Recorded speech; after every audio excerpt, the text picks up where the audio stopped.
This being Indiana, we turn our attention to hoops and its least appreciated participants, the referees.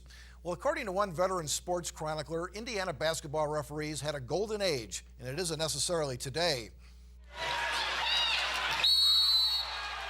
Behold a key member of Indiana high school basketball's Justice Department, called upon to dispense law and order in a firm, dispassionate manner, with no kidding, chiding, joking, or prolonged debates with coaches, players, and fans allowed, as mandated by IHSAA rules. Inconspicuous is what they say. We want you to remain inconspicuous. I couldn't referee that way. It was my style. I couldn't have done it if I'd had to. Indeed, under referee etiquette standards adopted in 1980, Hall of Fame referee Don McBride would have been hard-pressed to become the zebra-striped legend he is, from a colorful career that spanned 3 decades, starting in 1935, when refs could be personalities, as much a part of the show as the players and coaches, a concept McBride embraced with flair, as witnesses Fred Astaire choreography and calling a traveling violation in this 1952 state tournament game. When I would go to Fort Wayne, he'd say, well, the Richmond Showboat's here.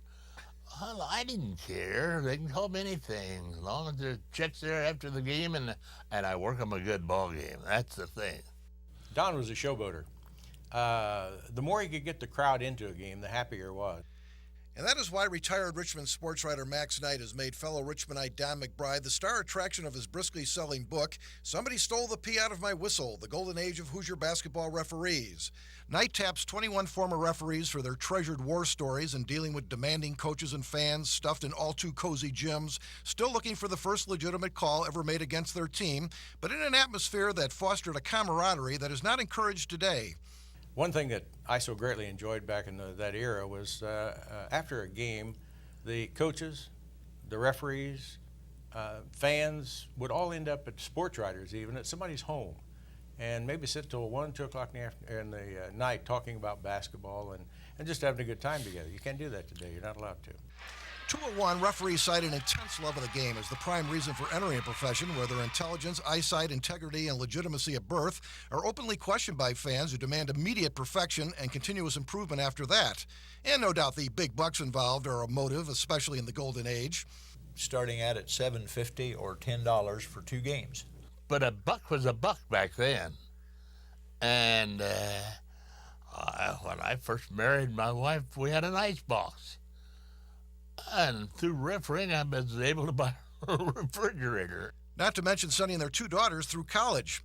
McBride's love of the game was generated as a hard-nosed player for Shelbyville High School in the late 20s.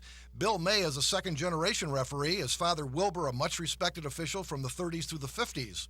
He loved it. He just loved it. He would probably have officiated a game 7 days a week. I remember when I first started, he said, "You sure you want to do this?" and I said yes, and I did it then for 23 years. Any ref will tell you the key to calling a good game is establishing control early with bold, decisive calls, something Don McBride turned into an art form. If you let them know what you think, like, you tried, you almost got them convinced that it happened whether it did or not. And when he made a call, you could hear it in every point of that gymnasium. Say it was a hacking foul. I'd say, you, 24, you hit. And I did that one night at Rushville, and I had a loose elastic band, and my watch flew off way up in the crowd. And I said to the young man, I said, see what you did? There's one thing I've always wondered is why referees simply don't call the game from up in the stands, because I know I, for one, have never missed a call from there. Have you ever missed a call from the stands at all? No, I didn't think so. But leave to Don McBride to put that theory to the test. On at least 2 occasions, working with his longtime partner, the late John Hilligus, McBride decided to join the state's most notorious referee baiters in the stands to see if their vantage point was indeed better than his. For a good 2 minutes, maybe even 3 minutes, he sat there next to John, and he called him and Hilligus to do the work out on the floor. And I said, this is a good seat, you know it? He said, McBride, I won't say another word. Get the hell out of here.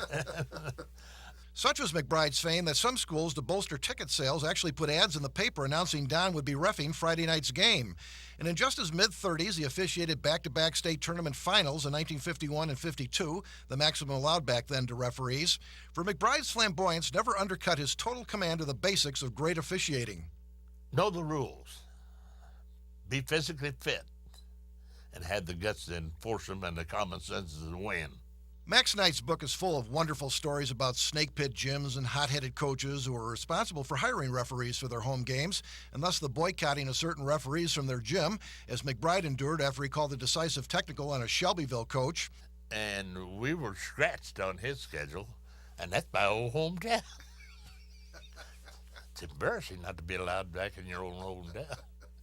Bill May looks wistfully upon those games he reffed in the unrelenting intimacy of the old Hartford City gym, where fans were in full howl from the opening tip of the JV game.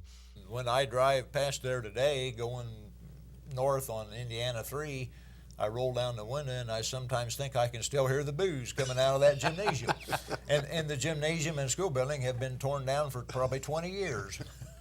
The 1980 rules mandating a formal business-like approach from officials, both to speed up the game and eliminate any suspicions of favoritism, would have cramped the style of Don McBride and his Golden Age colleagues, but somehow I suspect they would have coped, given their love of the game. You had to have fun, that's all. And I did. Don McBride, Bill May, and Max Knight all live in busy retirement in Richmond, but I suspect Don and Bill will put Max back to work with their bottomless reservoir of great stories from the court for any sequel to Somebody Stole the Pee Out of My Whistle. Coming up, the longest shot in pro basketball history and the pacer who kissed it off the glass.